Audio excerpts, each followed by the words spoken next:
ముతాసి అంటే అమ్మమ్మ అని అర్థం. ముతాసి జీ5లో స్ట్రీమింగ్ అవుతున్న మలయాళం వెబ్ సిరీస్ ఇది. హిందీ, తమిళ్, మలయాళం లాంగ్వేజ్‌లోనే అవైలబుల్‌గా ఉంది. తెలుగు డబ్బింగ్ మరి లేదు. ఈ జీ5 వాడు తెలుగు డబ్బింగ్ ఎందుకు చేయరో అర్థం కాదు. తెలుగు తప్ప మిగతా అన్ని లాంగ్వేజెస్‌లో డబ్ చేసి రిలీజ్ చేస్తారు ప్రతిసారి. కుదిరితే 2 డేస్‌లో రిలీజ్ చేస్తాడు. లేకపోతే అది కూడా మానేస్తాడు. సరే ఇంకా ఈ సిరీస్‌లో టోటల్‌గా 6 ఎపిసోడ్స్ ఉన్నాయి. ప్రతి ఎపిసోడ్ మాక్సిమం 30-35 మినిట్స్ అలా ఉంటుంది. అన్ని ఎపిసోడ్స్ కలిపి రఫ్‌లీ 2.5 అవర్స్ అలా ఉంటుంది డ్యూరేషన్ అనేది. మరి ఫ్లోక్ హారర్ డ్రామా జానర్‌లో వచ్చిన ఈ సిరీస్ ఎలా ఉందని డీటెయిల్‌గా ఈ వీడియోలో మాట్లాడుకుందాం. లాస్ట్ వరకు స్కిప్ చేయకుండా చూడండి. ఇంకా ఈ సిరీస్‌లో స్టోరీ లైన్ గురించి సింపుల్‌గా చెప్పాలంటే, చేతబడిలో శాపం నిజంగానే ఉన్నాయని నమ్మే ఒక ఊర్లో, ఆ నమ్మకాల మధ్యలో ఒక ఫ్యామిలీ ఫేస్ చేసే భయం, రహస్యాలు అండ్ ఎమోషన్స్ చుట్టూ ఈ స్టోరీ నడుస్తూ ఉంటుంది. ఒక తల్లి తన ఫ్యామిలీ అండ్ తన బిడ్డ కోసం అండ్ ఫేస్ చేసే పరిస్థితులు ఈ సిరీస్‌కి మెయిన్ పాయింట్. ఈ సిరీస్ కాన్సెప్ట్ ఫస్ట్ విన్నప్పుడు ఇంట్రెస్టింగ్ అనిపిస్తుంది. ఒక ఓల్డ్ విలేజ్, అక్కడ ఉన్న పాత నమ్మకాలు, చేతబడులు, మంత్రాలు, శాపాలు వీటికి ఒక ఫ్యామిలీ డ్రామాని కలిపి స్టోరీని బిల్డ్ చేశారు. స్టార్టింగ్ నుంచే మేకర్స్ డైరెక్ట్ గా హారర్ సీన్స్ లోకి వెళ్లకుండా ముందుగా ఆ ఊరు అట్మాస్ఫియర్ ని ఎస్టాబ్లిష్ చేశారు. ఫ్యామిలీ మెంబర్స్ మధ్య ఉన్న రిలేషన్స్ చూపించారు. ఫస్ట్ నుంచి ఒక మిస్టీరియస్ లాగా మెయింటైన్ చేశారు. ఆమె బిహేవియర్, ఆమె ఎక్స్ప్రెషన్స్, ఆమె చుట్టూ ఉన్న అట్మాస్ఫియర్ వల్ల ఆడియన్స్ కి క్యూరియాసిటీ అనేది క్రియేట్ అవుతుంది. అసలు ముతాసి క్యారెక్టర్ ఏంటి, ఆమె వెనక ఏముంది అనే ఇంట్రెస్ట్ ఫస్ట్ నుంచి కంటిన్యూ అవుతుంది. ఇక్కడ స్క్రీన్ ప్లేలో మంచి పాయింట్ ఏంటంటే, అన్ని విషయాలు ఫస్ట్ లోనే ఎక్స్ప్లెయిన్ చేయకుండా కొంచెం కొంచెంగా రివీల్ చేస్తూ స్టోరీని ముందుకు తీసుకెళ్తారు. కానీ అదే టైంలో స్టోరీ ముందుకు వెళ్లకుండా సేమ్ టైప్ ఆఫ్ అట్మాస్ఫియర్ ని మళ్ళీ చూపిస్తున్న ఫీలింగ్ అనేది కలుగుతుంది. హారర్ సీన్స్ కాబట్టి స్లోగా స్టోరీ బిల్డ్ చేయడం ఓకే, కానీ ఆ స్లో సీన్స్ లో కూడా కొత్త ఇన్ఫర్మేషన్ లేకపోవడం వల్ల మనకు కొంచెం బోరింగ్ అనిపిస్తుంది. స్టోరీ ముందుకు వెళ్ళిన కొద్దీ లీలా క్యారెక్టర్ కి ఎక్కువ ఇంపార్టెన్స్ వస్తుంది. లీలా క్యారెక్టర్ వల్ల సిరీస్ లో హారర్ తో పాటు ఫ్యామిలీ ఎమోషన్స్ కూడా స్ట్రాంగ్ అవుతాయి. తన ఫ్యామిలీ కోసం, తన బిడ్డ కోసం ఆమె ఫేస్ చేసే సిచ్యువేషన్స్ వల్ల క్యారెక్టర్ లో గ్రాడ్యువల్ గా చేంజ్ కనిపిస్తుంది. స్టార్టింగ్ లో సింపుల్ గా ఉండే క్యారెక్టర్ సిచ్యువేషన్ సీరియస్ అయ్యే కొద్దీ స్ట్రాంగ్ గా నిలబడాల్సి వస్తుంది. ఈ చేంజ్ ని మేకర్స్ డీసెంట్ గా చూపించారు. అందుకే మనకి ఈ సిరీస్ చూస్తున్నప్పుడు జస్ట్ హారర్ సీన్స్ మీద ఫోకస్ ఉండదు. లీలా క్యారెక్టర్ ఏమవుతుంది, ఆమె సిచ్యువేషన్ ఎలా మారుతుంది అనే ఇంట్రెస్ట్ కూడా కంటిన్యూ అవుతుంది.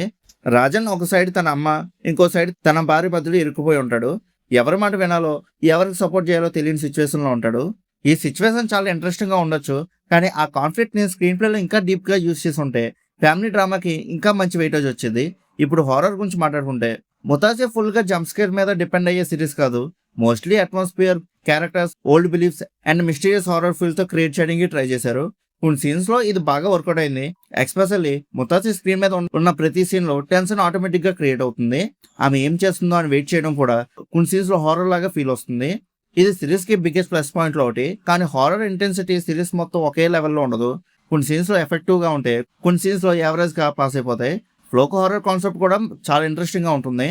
కానీ ఈ కాన్సెప్ట్ ని మేకర్స్ ఇంకా డీటెయిల్ గా యూస్ చేసి ఉంటే సిరీస్ ఇంకా బెటర్ గా ఉండేది.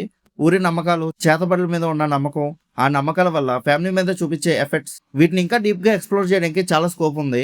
కానీ కొన్ని ఇంపార్టెంట్ పాయింట్స్ ని జస్ట్ టచ్ చేసి అలా వదిలేస్తారు అంతే. దీనివల్ల మనకి ఇంకొంచెం డీటెయిల్ గా చూపించుంటే బాగుండు కదరా అనే ఫీలింగ్ అడుగుతుంది. స్క్రీన్ ప్లే డెవలప్మెంట్ లో కూడా ఇదే ప్రాబ్లం కనిపిస్తుంది. సిరీస్ మొత్తం చూస్తుంటే మేకర్స్ దగ్గర మంచి స్టోరీ ఉందని తెలుస్తుంది, కానీ ఆ ఐడియాని 6 ఎపిసోడ్స్ లో పర్ఫెక్ట్ గా బ్యాలెన్స్ చేయడంలో కొంచెం మిస్ అయింది. కొన్ని ప్లేసెస్ లో స్టోరీ స్లోగా మూవ్ అవుతుంది, కొన్ని ప్లేసెస్ లో మాత్రం ఇంపార్టెంట్ డెవలప్మెంట్స్ ఫాస్ట్ గా అయిపోతాయి. ఎక్కడ స్పీడ్ పెంచాలో అనే బ్యాలెన్స్ అనేది పర్ఫెక్ట్ గా సెట్ అవ్వలేదు. ఎక్స్పెషల్లీ క్యారెక్టర్స్ ఎమోషన్స్ కి ఇంకా కొంచెం టైం ఇచ్చుంటే స్టోరీ మనకి ఇంకా బాగా స్ట్రాంగ్ గా కనెక్ట్ అయ్యేది. Run time already 2 hours 40 minutes ఉంది కాబట్టి ఎక్స్ట్రా సీన్స్ యాడ్ చేయడం కన్నా అన్నెసెసరీ సీన్స్ అనేవి కొంచెం తగ్గించి ఇంపార్టెంట్ క్యారెక్టర్ మూమెంట్స్ ని ఎక్కువ టైం ఇచ్చుంటే బెటర్ గా ఉండేది. ఇంకా క్లైమాక్స్ లో మెయిన్ స్టోరీని బిల్డ్ చేసిన కాన్ఫ్లిక్ట్ ని ఫినిష్ చేయడానికి మేకర్స్ ట్రై చేశారు. హారర్, ఎమోషన్స్ అండ్ టెన్షన్ ని కలిపి ఎండింగ్ కి తీసుకెళ్లారు. కానీ ఇక్కడ కూడా స్క్రీన్ ప్లే ప్రాబ్లం కనిపిస్తుంది. స్టోరీ ముందుకు వెళ్తున్న కొద్దీ ఇంకా స్ట్రాంగ్ గా బిల్డ్ చేసి క్యారెక్టర్స్ కి ఇంకా డెప్త్ ఇచ్చుంటే క్లైమాక్స్ ఇంపాక్ట్ ఇంకా ఎక్కువగా ఉండేది. ఇప్పుడు క్లైమాక్స్ కంప్లీట్ అయ్యాక ఏదో అయిపోయింది స్టోరీ అనే ఫీలింగ్ వస్తుంది. ఇంకా ఓవరాల్ గా ఈ సిరీస్ ఎలా ఉందని అడిగితే నాకైతే ఓకే, ఏదో యావరేజ్ అనిపించింది తప్ప అంతకు మించి ఇంకేం లేదు.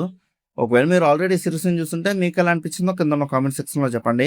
అలానే ఇలాంటి మూవీ రివ్యూస్ కోసం మన సినిమా యాప్ ఛానల్ సబ్స్క్రైబ్ చేసుకుని బెల్ ఐకాన్ కూడా ఆన్ చేసి పెట్టుకోండి. మా వీడియోస్ మీరు మిస్ అవ్వకుండా చూడగలుగుతూ ఉంటారు. మళ్ళీ మనం నెక్స్ట్ వీడియోలో కలుసుకుందాం. బాయ్.